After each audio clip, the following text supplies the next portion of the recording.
Укытучы һөнәрен үзләштерүчеләр байтак, тик сайлаган һөнәрен чын-чынлап яратып эшләгән мөгаллимнәр күпме икән? Андыйлар бит үзләре генә укытучы булып калмыйча, балалары күңелендә дә әлеге һөнәргә карата мәхәббәт уятуга ирешә. Районыбызның Мәмсә авылында гомуми стажлары берничә гасырга сузылган мөгаллимнәр нәселе бар. Сөләймановлар, Насыйбуллиннар династиясының гомуми мөгаллимлек стажы 365 ел. Безнең нәсел, әлми санап утырдым, безнең династияда 16 кеше икән укытучылар. Минем бабам инде 1886 елгы Мөхәммәд Рәхим бабай Искирт авылында, анда мәдрәсә дә булган икән, 16 гасырда салынган авыл инде ул, мәчет тә булган икән инде. Әтием сөйләве буенча ул шул мәдрәсәдә укыткан булган инде. Аларның 9 балалары булган, аның 4-се педагог. Менә педагог булганнар. Миңа инде укытучыга мәхәббәт әнидән күчкәндер инде, укытучы һөнәренә мәхәббәт. Булай инде укытучы булып туарга кирәк дип беләм мин. Укытучылык сәләте ул һәркемгә дә бирелми, аңа бит зур сәләт кирәк. Чөнки укытучы ул төрле һөнәр иясе, ул актер да, ул артист да, ул режиссер да, ул психолог да, шулай бит инде. Ул инде укыту процессында камилләшә, үсә, зурая. Розалия Насыйбуллина Иске Йорт авылы кызы. Хезмәт юлын 1967 елда Яңа Кишет мәктәбендә башлый.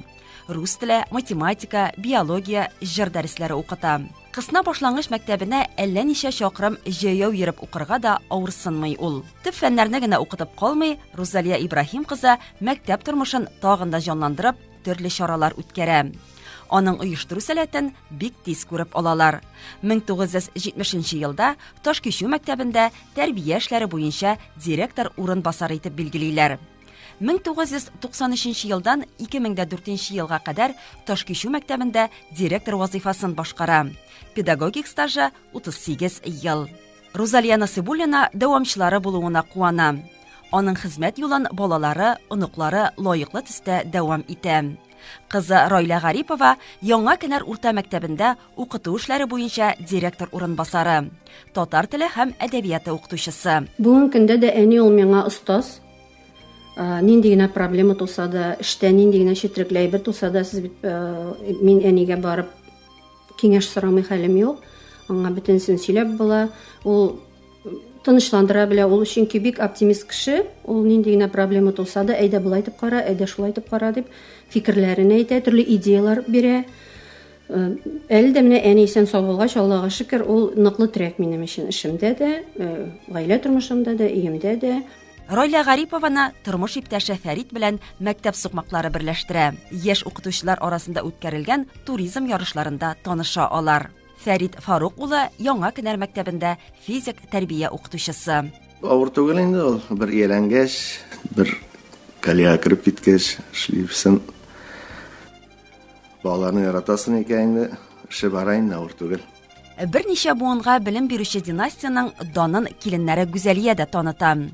Орчаның 2 номерлы мәктәбендә татар теле укытучысы булып эшли. Әнисе Розалияның хезмәт юлын үрнәк итеп куя ул. Билгеле инде укытучылык юлын, укытучылык һөнәрен мин Ташкишүдә үзләштердем дип беләм. Һәм Ташкишүдә миңа әни инде бик күп үзенең тәҗрибәсе белән уртаклашты. Бүгенге көндә дә 2нче мәктәптә татар теле укытам, рус төркемнәрендә һәм татар төркемнәрендә. Быелгысы елда менә 25 ел була мәктәптә эшләвемә. Мәктәптә эшләве миңа бик ошый. 25 ел эшләмәгән дә булыр идем инде, әгәр дә ошамаган булса. Чөнки балаларны ярата белсәң, әти-әниләр белән уртак тел тапсаң, мәктәптә эшләве авыр түгел бүгенге көндә. Оныклары Динә дә якыннары эзеннән атлый. Бүгенге көндә ул Казанның 121 лицейында эшли.